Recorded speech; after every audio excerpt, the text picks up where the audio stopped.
MA final के सभी विद्यार्थियों का स्वागत। साकेत हम पढ़ रहे थे, आपको कुछ व्याख्याएं करवाई पहले वाले वीडियो में। अब हम कुछ और महत्वपूर्ण व्याख्याएं करते हैं।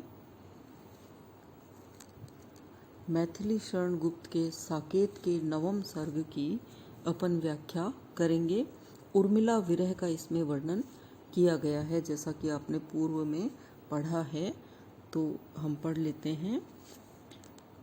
उस रुदंती विरहिणी के रुदन रस के लेप से, और पाकर ताप उसके प्रिय विरह विक्षेप से, वर्ण वर्ण सदैव जिसके हों विभूषण कर्ण के, क्यों न बनते कवि जनों के ताम्रपत्र सुवर्ण के। यहाँ श्लेष से दो अर्थ हम लगाएंगे। आपको आसान भाषा में मैं करवाने की कोशिश करूँगी। उस रुदंती एक औषधि भी है, और यहाँ प्रिय विरह में रुदन करने वाली नवविवाहिता लक्ष्मण की पत्नी उर्मिला के बारे में भी कहा गया है। तो कवि यहाँ पहले अपन औषधि के रूप में देख लेते हैं कि गुप्त जी कहते हैं कि जिस प्रकार रुदंती नामक औषधि के रस का लेपन करने से ताम्रपत्र, जैसे अंत में दिया है ना ताम्रपत्र सुवर्ण के, ताम्रपत्र पर अगर रुदंती औषधि के का लेप कर दिया जाए और फिर उसको गर्म किया जाए, तपा दिया जाए, ताप है ना, तो तपा दिया जाए तो वो स्वर्ण में परिवर्तित हो जाता है। स्वर्ण यानी सोना, सोने में बदल जाता है। और फिर उससे जब वो स्वर्ण में तब्दील हो गया तो बहुत सारे आभूषण बनाए जा सकते हैं। कर्ण के यानी कानों के बहुत सारे आभूषण बनाए जा सकते हैं, जो कानों पर पहने जाएं तो बहुत ही सुंदर लगे। तो उसी प्रकार रुदंती औषधि के समान विरहिणी का जो रुदन रूपी रस है, उस रुदंती विरहिणी के रुदन रस के लेप से, कवि कहते हैं कि जिस प्रकार रुदंती औषधि के लेप से तपाने पर ताम्रपत्र सोने में तब्दील हो जाता है, तो उसी प्रकार कवि कहते हैं कि विरहिणी के रुदन के ताप से उन कवियों की, जिन्होंने रचना की है, एक एक शब्द जिनका कानों में पहुंचता है। कर्ण नीचे आया ना, तो पहले वाले में तो कर्ण आभूषण के अर्थ में आया, और अब जो है वो कानों में सुनने के अर्थ में। तो उन कवियों की जिन्होंने रचनाएं की है उर्मिला के बारे में, उनके शब्द शब्द कर्ण तक पहुँचते ही, कानों तक पहुँचते ही बड़े सुख कर प्रतीत होते हैं। ताम्रपत्र पर बनाई गई उर्मिला की वियोग की जो कहानी है, वियोग की जो कथा है, स्वयं ही स्वर्णवत यानी स्वर्ण के समान है। स्वर्ण अक्षरों में अंकित क्यों नहीं हो जाती। अब इस पर कि भाई सरल शब्दों में समझ लें कि उर्मिला की कथा भी अगर कोई कवि लिखता है तो वो भी उसके विरह के ताप में तप करके ऐसी अच्छी कही जाएगी कि वो बहुत ही कानों को प्रिय लगे। अब इस पर डॉक्टर कन्हैयालाल सहल ने एक टिप्पणी की थी, जो मैं आपको बता देती हूँ कि रसायन वह कल्पित योग है जिसके द्वारा तांबे से सोना बनाना माना जाता है। रसायन शास्त्र ताम्र को सुवर्ण बना देते हैं। ताम्रपत्र लिखी गई उर्मिला की कथा रसायन का काम करेगी। ताम्र को स्वर्ण बनाते समय जिस प्रकार के लेप और ताप की आवश्यकता होती है, उसी प्रकार वहाँ रुदंती विरहिणी का रुदन रस अर्थात उसके आंसू, जो लगातार अश्रु बहते हैं, वो काम देंगे, और प्रिय विरह का भावोन्माद ताप का काम करेगा। जिस प्रकार तांबे से सोना बन जाने पर उससे तरह तरह के कर्णाभूषण तैयार हो सकते हैं, उसी प्रकार जिन कवियों का एक एक अक्षर कर्ण सुखद होता है, उन कवियों के ताम्रपत्र स्वर्ण के क्यों नहीं बन जाएंगे। तो आशा है आपको समझ आया होगा।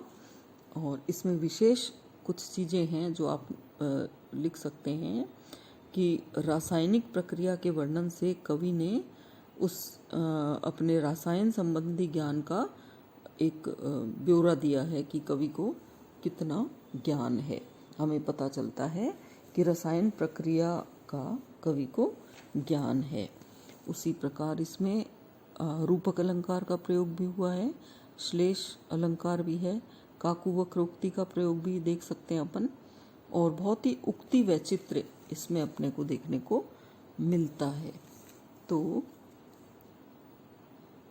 अब हम अगला पद पढ़ते हैं। पहले आँखों में थे, मानस में कूद, मन प्रिय अब थे, छींटे वहीं उड़े, बड़े बड़े अश्रुए कब थे, उसे बहुत थी विरह के एक दंड की चोट, धन्य सखी देती रही निज यत्नों की ओट। विरह विदग्धा उर्मिला की मनोभावना को व्यक्त करते हुए राष्ट्रकवि मैथिली शरण गुप्त एक ऐसी महिला, एक ऐसी स्त्री 14 वर्षों का नवविवाहिता होकर वनवास झेलती है, उसके विरह का वर्णन करते हुए मैथिली शरण गुप्त कहते हैं कि उर्मिला विरह में सदैव पति का ही ध्यान करती है। तो पहले आँखों में थे, पति पहले उसकी आँखों में थे, मानस में कूद मग्न प्रिय अब थे, अब उसके हृदय में, पहले आँखों में थे यानी आँखों के सामने प्रत्यक्ष मूर्तिमान थे, प्रत्यक्ष दिखाई देते थे, घर पे थे, लेकिन जब वो वनवास चले गए तो वो उसके मन में कूद गए। अब जो मन में कूदे तो वही छींटे उड़े थे, और वो छींटे थे, पति जब मानस रूपी समंदर में कूदे तो बड़े बड़े छींटे उठे, और वो छींटे हैं, वो आंसू नहीं है। तो संयोग के क्षणों में लक्ष्मण आंखों में बसे हुए थे, और तात्पर्य है कि सदैव आंखों के समक्ष रहा करते थे। जैसे ही वे आंखों से दूर हुए वैसे ही आंखों से मानस मंदिर में उतर गए। जिस प्रकार सरोवर में गोता लगाने के बाद व्यक्ति उसी में डूब जाता है और उसके डूबने से केवल छींटे ही दिखाई देते हैं, ठीक उसी प्रकार उर्मिला के नेत्रों में आंसू दिखाई देते हैं। तो ये आंसू नहीं है, भ्रम है, ये उसके प्रिय के वहाँ उसकी हृदय में होने की निशानी है। वे तो जल की बड़ी बड़ी बूंदें हैं, और उसके मन सरोवर में लक्ष्मण की मूर्ति के डुबकी लगाने के कारण छींटे के रूप में तैर रहे हैं। उसे बहुत थी विरह के एक दंड की चोट, धन्य सखी देती रही निज यत्नों की ओट। विरह की अग्नि में निरंतर जलते हुए उर्मिला के निमित्त एक पल की विषमता भी बहुत थी। इतना जलते जलते अगर विषम परिस्थिति आती है, एक पल की विषमता ही उर्मिला के लिए बहुत थी, किंतु उसकी सखी बहुत ही धन्य सखी जो है वो धन्यवाद का पात्र थी, जो अनेक यत्नों के माध्यम से उसे मरने से बचाती रही, अपने निज यत्नों, अपने प्रयास से उसको बचाती रही। अन्यथा एक चोट से उर्मिला इस धरती पर नहीं रहती, विरह की एक चोट से, पर सखी उसकी अनेक यत्न करके उसको बचाती रही। अब इसमें आप थोड़ा विशेष देख लें कि ये बहुत ही सुंदर और सुरम्य वर्णन किया है कि आंसुओं का बड़ा ही खूबसूरत और काल्पनिक वर्णन कवि ने किया है। सहृदय लोगों के लिए बड़ा मनोरंजनकारी है कि आँखों में थे पहले और फिर हृदय में उतरे, कूदे, तो वो उछल करके छींटे जो है वो लगे। तो कल्पना शक्ति का जबरदस्त वर्णन। श्लेष के कारण उसे बहुत थी आदि पंक्तियों में स्वभावतः मार्मिकता का समावेश हो गया, और रूपक भी हम देख सकते हैं। डंडे की चोट से बचने के लिए ओट की आवश्यकता होती है, उसी प्रकार विरह की चोट से बचने के लिए सखी की जो प्रयत्न है, उनकी ओट जो है वो काम में आई। एक पद और कर लेते हैं हम। सींचे ही बस मालिने कलश लें, कोई न ले करतरी, शाखी फूल फले यथेच्छ बढ़के, फैले लताएं हरी, क्रीड़ा कानन शैल यंत्र, जल से संसिक्त होता रहे, मेरे जीवन का चलो सखी वही सोता भिगोता बहे।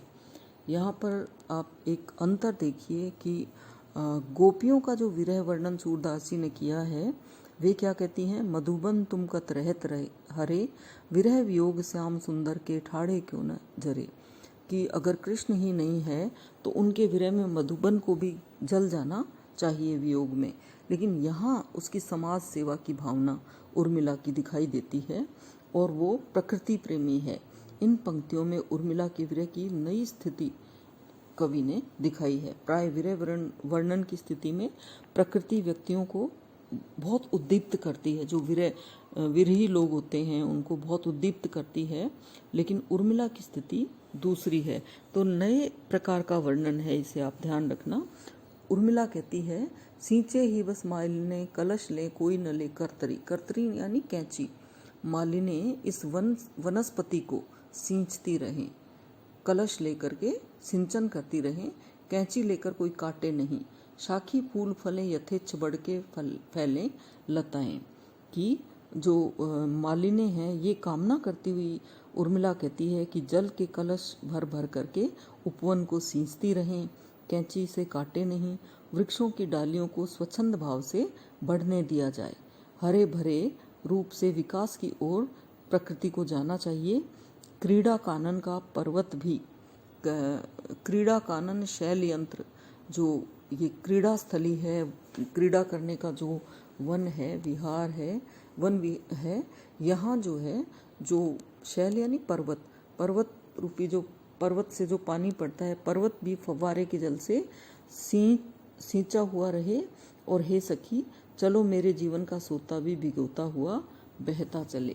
कि क्रीड़ा कानन शैल यंत्र जल से संसिक्त होता रहे। जो ये कानन है, वन है, क्रीड़ा स्थली है, ये पर्वतों से उतरने वाले प्रपातों के फव्वारे हैं, उनके जल से सिंचित होता रहे। संसिक्त यानी भीगता रहे। मेरे जीवन का चलो सखी वही सोता भिगोता रहे। और हे सखी मेरे जीवन के सोते को भी ये भिगोता रहे। यही सोता जो है मेरे जीवन को भी भिगोता रहे, ताकि उसके जीवन की बेल हरी भरी रहे। धन्यवाद बच्चों, पढ़ते रहो।